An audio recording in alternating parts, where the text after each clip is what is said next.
It's been just over a year since my last desk setup tour, and things have changed a lot around here since then. What was previously a slightly overkill gaming setup is now a sleek and chill content creation workspace that still allows me to get cracked with the boys when I'm in the mood. So let's go over everything that makes up my home studio / office desk setup and what allows me to game comfortably and be able to create content for this channel with extreme ease, right after a quick word from this video sponsor. When you install Windows on your Steam Deck or any other PC for that matter, you're going to need to activate it to unlock all the settings.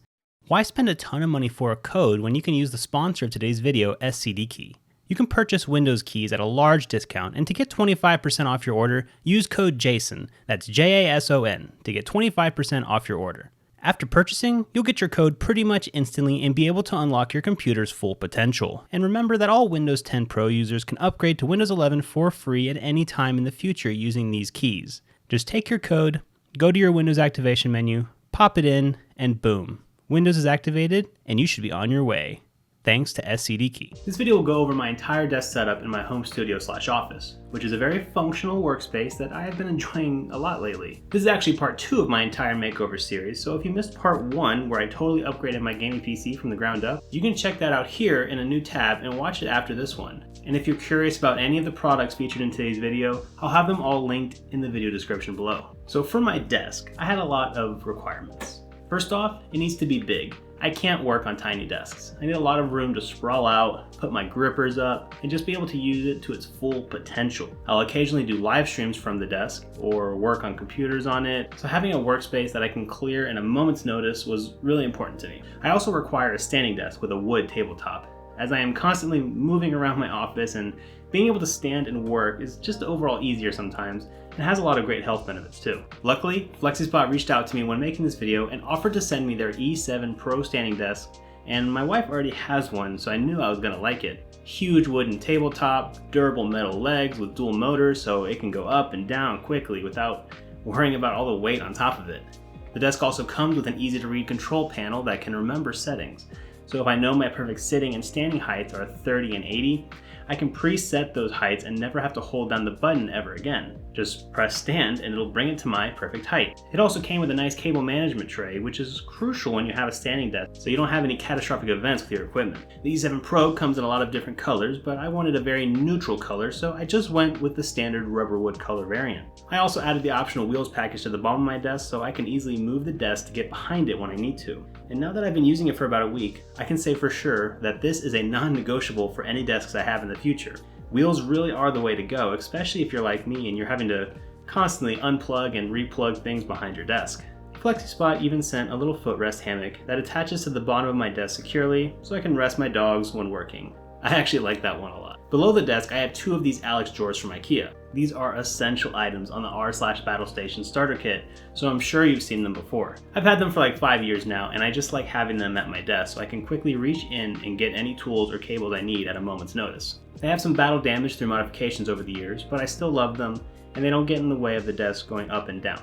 I even cut a hole in the back of one of the drawers to feed a power cable through so I can charge a bunch of things at once in a way that keeps it all out of the way. I think you'll notice by now that this is not the cleanest or the most expensive or the most epic build on this website, as I really focus on function over aesthetics. Under the desk is loosely cable managed, but it gets the job done. I don't really want every single cable to be drilled and set in stone as I am constantly moving things around. I need a little breathing room under there. Under the desk, I have my sound interface that I plug my XLR microphone into, and I like having it mounted on the desk so I can just adjust the knob when I need to. It's the Behringer Euphoria UMC22, which is a really basic and affordable interface that has a mic preamplifier with 48 volts phantom power and can handle if I decide to get some fancy studio monitors in the future. Further in the back of the desk is a simple 2.5 gig Ethernet switch that I have all my computers plugged into, and I even mounted my power strip just above my cable tray for everything to get plugged into. Everything is pretty loosely cable managed so nothing gets tugged too tight and can be removed at a moment's notice. That makes the underdesk area look not as clean as some other desk setups, but that's a sacrifice I'm willing to make.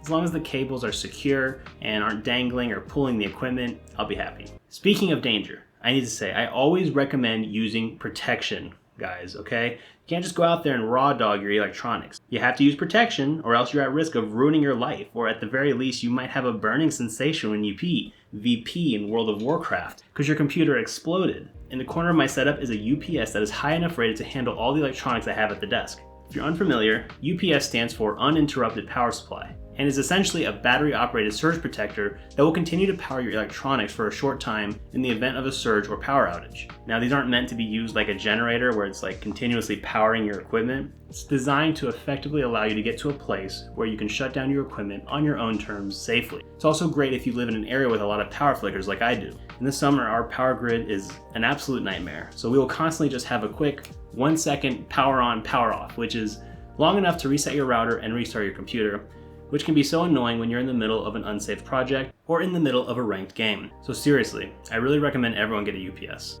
Moving to the top of the desk, we have my gaming PC, which I went over in the video I suggested earlier. But to give a quick recap, it's a 12700K with an RX 6700 XT, and it's encased within NZXT's H6 Flow, which is an attractive and functional matte black ATX case. I wish it took up less space on the desk, but I do think it's really good looking and it fits the aesthetic perfectly. The 6700 XT is the perfect graphics card for me at this time, as it's powerful enough to game at the performance I want and comes in at a reasonable price in the used market. Now, last year I was still using that huge 48-inch C1 LG OLED, which was really an amazing monitor, but it was just a little bit too big for me. I had to use a remote to turn it on since it was technically a TV, and it didn't support DisplayPort.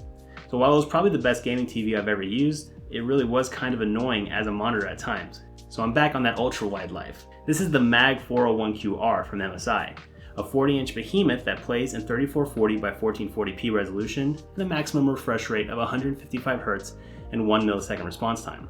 It has a beautiful and colorful accurate IPS panel, USB-C support, and HDR support. I absolutely love the 21:9 aspect ratio while video editing or writing scripts, and it makes almost any game I play on it just that much more immersive and gorgeous. I've noticed a lot of people online worried if the screen is too big and hard to see without any curve on it whatsoever, and I thought of that too before I bought it, but honestly, I sit or stand really far from my desk, probably farther than most people, and I haven't had any issues whatsoever with the screen being too big. For me, this is the absolute sweet spot for flat ultra-wide monitors. For all the features this thing has, I was amazed to see that it only cost $359 when competing monitors were easily $500 plus. It's a great value if you're looking to get a large ultra-wide but aren't ready to commit to those long boy behemoths. And just above that is a monitor from a company I bet you haven't heard about before. This is a 32-inch curved gaming monitor from Titan Army, and it is absolutely overkill for my use case as a second monitor, but it's actually a pretty fantastic main monitor if you don't want to go ultra-wide. Titan Army sent this monitor to me to check out, and while testing it, I realized that it kind of fit all the boxes on what I want for a second monitor. 32 inches, 1440p resolution, 144 Hz refresh rate, 99% color accuracy, and a 1500R curvature, which actually works out perfectly for me. I have the monitor mounted above my main monitor and pointed really far down, and while it may look weird looking at the desk from this angle, when you're sitting and using the computer, you can see the top monitor at the perfect angle, and the curve of the monitor actually makes it feel like the monitor is closer than it is. I played a few games on it before mounting it as my second monitor, and it felt really good, even at higher frame rates in games like Overwatch 2. The only downside to the monitor is that it is using a VA panel and not an IPS panel, but that is probably how they were able to make the price affordable compared to competing brands. But that doesn't mean it's relegated to just being used for YouTube videos and Discord. If my main monitor ever breaks, I'm glad I have a gaming monitor as my backup. There's also a surprising amount of times I'll be doing something on my main monitor that I don't want to interrupt, so I'll throw my game up on my second monitor. Especially since PlayStation 5 doesn't have native ultra-wide support like PCs do, when I want to play my PS5 at my desk, I'll definitely be plugging into the monitor up top. I have both the monitors mounted on a tall monitor stand made by Vivo that is actually designed for ultra-wide monitors. I love this vertical mounting system a lot, so I can just have way more desk space, and it's actually my new favorite orientation for dual monitor mounting. And in between the monitors is this off-brand lamp. I'm sure you've seen these in other creators' videos, and I really do like it a lot, but I don't think I'd pay full price for alternatives. It acts as an easy lamp that lights up my mousepad area easily, but doesn't put any glare on my screen at all. I'll usually use this if I'm working on something on my desk and need a little more light, such as writing or painting Warhammer figurines. Having a lamp at your desk isn't for everyone, but I'm one of those people that hates using the big ceiling light, so I'll lamp it up wherever I can. Over here is my laptop and stand. This is the 16-inch M1 MacBook Pro, which comes with 16 gigs of RAM and half a terabyte of storage. This is actually what I do all my content creation on these days. So that includes ingesting video editing, creating thumbnails, answering emails, and everything else it takes to run this channel. There's a lot to love about MacBooks since Apple released the M1 chips. They don't get that hot, they are virtually silent, amazing build quality, the best trackpad in the biz, and a battery life that is so good it still doesn't feel real to me. I've tried using gaming laptops in the past for content creation, and there was just too many compromises. If the laptop was powerful, it was heavy and loud, and if it was thin and light, it wasn't powerful. And either way, the battery only lasts like 2 hours at best. I love the MacBook because it is strong enough to do everything I need for content creation and has all the benefits of a really premium and quality mobile computer. The only downside, other than the inflated Apple tax and the stupid way they handle RAM and SSD sizes these days, is that you can't seriously game on MacBooks. And yes, I know they are making headway in that department lately, and there are some modern games that you can play on Apple Silicon without many compromises, but I'm totally content with the MacBook for what I use it for. When I'm using my laptop outside of my desk, I'd say it's like 90% work and only 10% game. And in that scenario, the games I want to play are going to be the ones that are available. Stuff like World of Warcraft Classic or Teamfight Tactics, simple and easy games. I'm not taking my MacBook somewhere where I want to play Elden Ring or Cyberpunk. I have my Steam Deck if I want a portable gaming machine in that case. So for me, the MacBook has been the perfect portable work machine, and even an amazing docked work machine. I have two cables coming out of my MacBook when it's at my desk. One is a USB-C to Ethernet adapter that allows me to access my 2.5 gig Ethernet LAN to access my home server files quicker. The other is a USB-C cable that connects directly into my monitor. This is an awesome solution because the monitor I use supports pass-through charging, so the single USB-C cable is able to output display and charge my MacBook at the same time. I know there are some very fancy docks out there that would let me just plug everything into it with a single cable, and I'm looking into them, but they are pretty expensive, especially the ones with 2.5 gig Ethernet, so I'll keep looking around until I can afford the CalDigit one, which is like the gold standard when it comes to MacBook docks. Another benefit of plugging directly into my monitor is that I can plug my desktop speakers into my monitor via the aux cable, and it just works. The speakers I'm using is the SW208 from Sanyun. I'm not an audiophile, and to be honest, I mostly just use headphones at my desk. These are a simple pair of speakers that look good and have a lot of options for connectivity. The sound profile on them sounds pretty good to me, and I love that the control knobs are easy to access directly on the speaker and are just simple to use. And next to that I have my microphone, which is the Rode Procaster, and it's mounted on the Rode PSA-1 boom arm. It's a great condenser mic that I use to record voiceovers or do podcasts, and I do love the nicer boom arm since you get less of those metal and spring sounds that you usually get with the cheap Amazon ones. Next to that is this 3-in-1 charger that allows me to wirelessly charge my phone, AirPods, and Apple Watch at the same time. I like having a singular place at my desk that charges all three when I need it. It doesn't take up much desk space. I also like that my phone is actually facing me when it's charging, so I can just quickly glance over if I get a notification and not have to use my hands at all. This guy doesn't do fast charging or anything like that, but it's more or less just to get little bits of charging here and there to keep me topped off throughout the day. I like keeping the rest of the colors of my desk neutral so I can buy these big, bright, and colorful mouse pads to really make them pop. This mouse pad was just a cheap one I found on Amazon, and I've used it in a couple videos before. On top of that are my mice and keyboard. The keyboard is the MX Mechanical Mini from Logitech, which is a low-profile wireless keyboard with some really nice features. I personally love the minimalist-looking design of the keyboard. And it can connect to multiple devices and change between them on the fly, has amazing feeling tactile switches. I'm not a mechanical keyboard nerd, so I won't go too deep into it, but I just like Logitech because they have always been the most reliable for me when it comes to wireless connectivity and their warranty. This one is the MX Master 3 that is also from Logitech. It's actually in the same family as the keyboard, so you can tell they match up quite nicely. The MX Master is the go-to mouse for any working professional, and I'm sure you've seen it in a dozen YouTube videos before. I personally love the feel of the mouse, and the horizontal scroll wheel on it is just so helpful during video editing, I don't think I could ever give it up. I primarily use it while I'm on my laptop, or if I'm just doing some non-intensive tasks. But when it's time to get cracked with the boys, I pull out the big guns. This is the ROG Harpy from Asus, an ultra lightweight mouse that comes in at only 54 grams.